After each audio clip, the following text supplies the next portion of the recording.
नमस्कार, news nation के digital platform में आप सभी का स्वागत है। मैं हूं आपके साथ पयोधी शशि।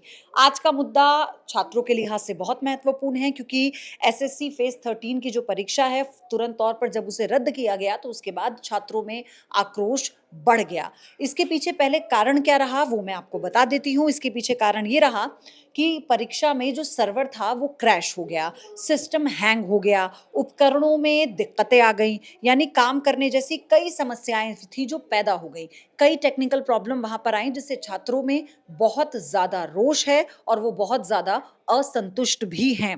परीक्षा केंद्रों का जो आवंटन है वो बिल्कुल ठीक नहीं हुआ था, यानी एलोकेशन ऑफ सेंटर्स जो है वो इतना खराब था कि छात्रों को वहां तक पहुंचने में बहुत दिक्कत हुई। सबसे बड़ी बात ये कि वहां पर कोई ऐसा साधन नहीं था पहुंचने का कुछ केंद्रों पर, जिससे छात्र लेट हो गए तो कुछ लोगों की परीक्षा ऐसे ही छूट गई। उससे उनका पैसा भी बर्बाद हुआ और यात्रा में उनका समय भी बर्बाद हुआ। और उसी के बाद जब अचानक से इसके चलते परीक्षा रद्द हुई, जैसा मैंने आपको शुरुआत में बताया था कि टेक्निकल प्रॉब्लम्स इसमें आए थे, तो कई केंद्रों पर छात्रों के पहुंचने के बाद परीक्षा रद्द हुई है। उन्हें कोई सूचना पहले से नहीं दी गई थी, जिसकी वजह से भी उनके भीतर बहुत रोष देखने को मिला है।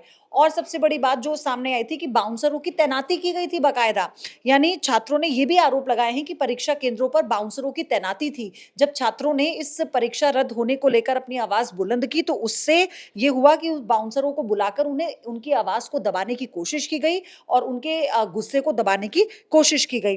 पुलिस ने लाठीचार्ज किया। ये भी खबर आई इस पूरे मामले पर कि पुलिस का रवैया जो था वो बिल्कुल भी ठीक नहीं था और जंतर मंतर और सीजीओ कॉम्प्लेक्स पर जो छात्र हैं वो शांतिपूर्ण प्रदर्शन कर रहे थे, जिसको लेकर पुलिस वहां पर जाती है, छात्रों को हटने के लिए कहती है, लेकिन छात्रों ने कहा कि ये हमारा अधिकार है, हम अपने अधिकार के लिए अपनी सरकार के खिलाफ अगर प्रदर्शन करते हैं तो ये हमारे अधिकार क्षेत्र में आता है। लेकिन पुलिस ने उन पर लाठीचार्ज किया और वहां से उन्हें तितर बितर करने की कोशिश की, जिसके बाद SSC mismanagement hashtag SSC mismanagement trend करने लगा और सोशल मीडिया पर। और इस मुद्दे को छात्रों ने जब उठाया तो इसी हैशटैग के साथ पूरा सोशल मीडिया पटा हुआ था।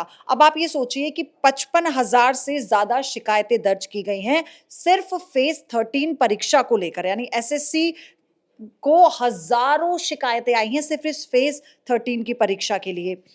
और महत्वपूर्ण पॉइंट जो मैं आपको स्टेप बाय स्टेप बता रही हूँ, वेंडर कंपनी पर भी सवाल उठाए गए हैं।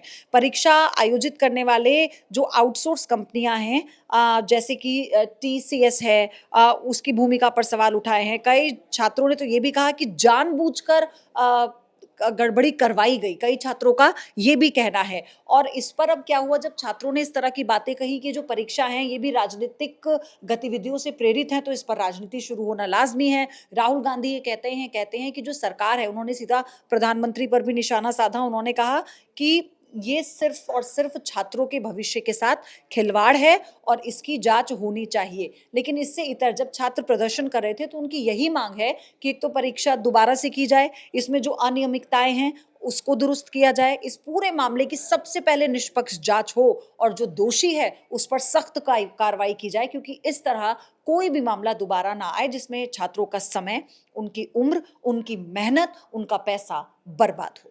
आपका धन्यवाद। कल एक बार फिर से आपसे मुलाकात होगी किसी नए मुद्दे के साथ।